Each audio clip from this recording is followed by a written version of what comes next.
साहू जी नमस्कार। नमस्ते। मैंने आपका एक पंपलेट देखा है, जी। उसमें लिखा है कि अपने कचरे से धन कमाएं। हाँ जी, हाँ जी। तो जो हेडिंग ही इतनी बढ़िया लग रही है कि जिसमें व्यक्ति जो कचरा मतलब कोई वेस्टेज चीज़ है, कोई काम में नहीं आ रही है ना, जी। और उससे भी पैसा कमाना, मतलब एक कहीं ना कहीं ऐसा लगता है कि लोग उस पर ध्यान देंगे। तो ये क्या है, क्या प्लान आपका? सबसे पहले तो मैं बताना चाहूँगा कचरा जो है ये किसी भी तरह का हो सकता है। हमारी जो जितनी भी फसलें होती हैं उनमें सब किसी भी तरह का कचरा हो सकता है। लेकिन हम मुख्य तरीके से जो फोकस कर रहे हैं, हमारा जो मेन जो कचरा रहने वाला है जिसको हम कलेक्ट करना चाहते हैं हमारे पास में, अच्छा। वो है काठी।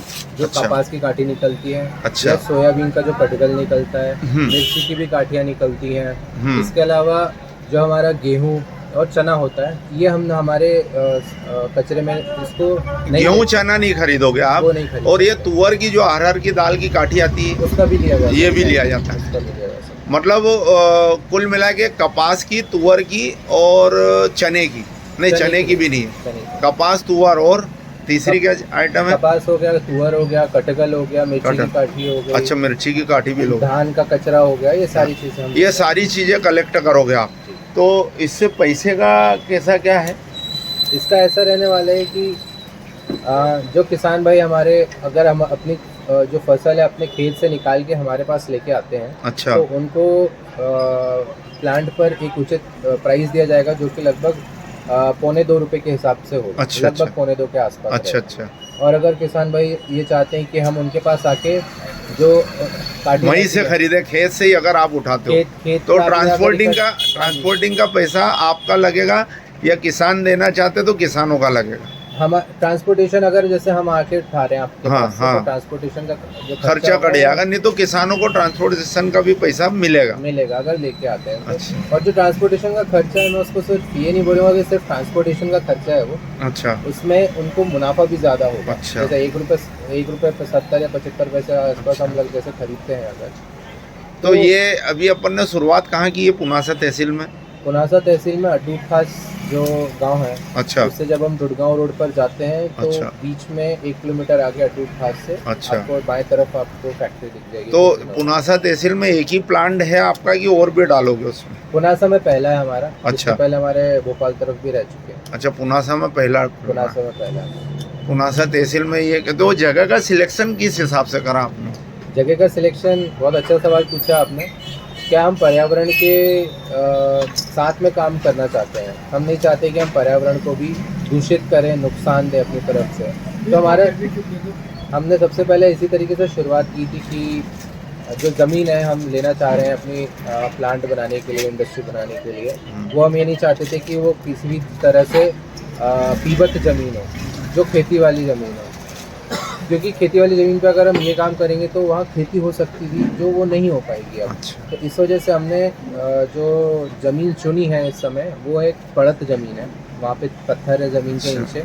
और मतलब वो खेती के उपयोग वाली जमीन का नहीं चयन आप नहीं कर रहे हैं? हाँ, ताकि वो जो खेती वाली ज़मीन है, इससे क्या चीज इसको डाइवर्ट काहे में करोगे आप? ये जैसे काठी वगैरह ले रहे हो, जी जी, तो क्या? जो काठी खरीदने के बाद इसको हम हमारे प्लांट में मशीनों के द्वारा प्रोसेस करेंगे। हाँ। और इससे हम बनाने वाले हैं, एक नया प्रोडक्ट बनता है जिसको बोलते हैं बायोमास पैलेट्स। अच्छा। जिसे आप सरल भाषा में सफ़ेद कोयले के नाम से भी जान सकते हैं। सफेद कोयले का प्लांट अपन जनरल भाषा में इसको बोल सकते बिल्कुल बिल्कुल, सरल भाषा में सफ़ेद कोयला है। जैसे कोयला जलाने के काम में आता है, वैसे ये भी कोयला जलाने हैं? तो के ये इंडस्ट्रियल यूज रहेगा कि डोमेस्टिक रहेगा? इंडस्ट्रियल भी रहता है इसका, डोमेस्टिक यूज़ भी रहता है। अच्छा। इंडस्ट्रियल अभी हेवीली प्रमोट किया जा रहा है गवर्नमेंट द्वारा, क्योंकि प्रदूषण बहुत ज़्यादा फैल रहा है ना। मैंने अभी अच्छा, इससे किसी तरह का कोई पॉल्यूशन नहीं होगा? इससे किसी भी तरह का कोई पोल्यूशन नहीं हो रहा। हम कुछ भी नहीं जला रहे हैं हमारे प्लांट में, तो किसी भी तरह का कोई पोल्यूशन नहीं हो रहा। जैसे उपभोक्ता इसका यूज करेगा, इंडस्ट्रियल यूज होगा, हाँ जी, वैसा बोल रहे एक हैं। तरीके एनर्जी है ये। जी जी, तो जैसे कोयला जलता है तो कुछ उससे धुआं वगैरह कुछ निकलता बिल्कुल है। बिल्कुल। कोयले के मुकाबले अगर हम सफ़ेद कोयले की बात करते हैं, तो सफ़ेद कोयला ज़्यादा किफ़ायती है। वो इस तरीके से कि जो कोयला होता है जब जलता है तो वो लगभग 40% के आसपास उसमें ऐश निकलता है, जो अच्छा। राख होती है। लगभग 40% राख निकलती है उसमें। हाँ। और इसके अलावा जब कोयला जलता है तो इसमें ना दो तरीके की गैसेस होती हैं। एक तो सबसे मुख्य होती है सल्फर गैस, जो थोड़ी पॉइजनस होती है, जो नहीं हमें सांस द्वारा नहीं लेनी चाहिए। अच्छा। दूसरा, अभी हम सफ़ेद कोयले की बात करते हैं अगर, तो जो हमारी पैलेट्स होती हैं, मैं पैलेट्स बोलना चाहूँगा सफ़ेद कोयले को, तो जो हमारी पैलेट्स होती हैं वो आपका जो ऐश कंटेंट होता है वो मुश्किल से मुश्किल 7 से 8% होता है। जहाँ 40% था कोयले में, सिर्फ 7 से 8% राख बनती है। बहुत कम बहुत कम हो गया मतलब बहुत ये कम ratio। राख होती है। और इसी के साथ साथ जो मैं बात कर रहा था, एक जो गैस की बात कर रहा था मैं, सल्फर गैस निकलती है कोयला जलने से, वो गैस भी इसमें नहीं निकलती है, ये बिल्कुल नॉर्मल जलता है। तो जैसा कि आप सभी किसान भाइयों ने सुना है, इसके साथ साथ एक चीज़ और बताना चाह रहा था मैं। अभी हाल ही में एक न्यूज़पेपर में आर्टिकल आया था, मैं पढ़ रहा था उसको। अगर आप बात करें पंजाब, चंडीगढ़, हरियाणा के इलाकों में, जो हमारा NCR बोलते हैं, दिल्ली के आसपास के जो भी क्षेत्र हैं, वहाँ पर पराली जलाने को लेकर या कोई भी फसल को जलाने को लेकर प्रतिबंधित हो रखे हैं वहाँ पर, क्योंकि बहुत पोल्यूशन होता है, हवा ख़राब होती है, बहुत चीज़ें ऐसी आती हैं जिनकी वजह से दिक्कतें बहुत ज़्यादा बढ़ जाती हैं। तो मध्य प्रदेश हमारा जो स्टेट है वो दूसरे नंबर पर आता है पराली जलाने में। मतलब पहले नंबर पे पंजाब, हरियाणा पहले आते थे, उसके बाद अभी दूसरे नंबर पे हमारा मध्य प्रदेश ही है।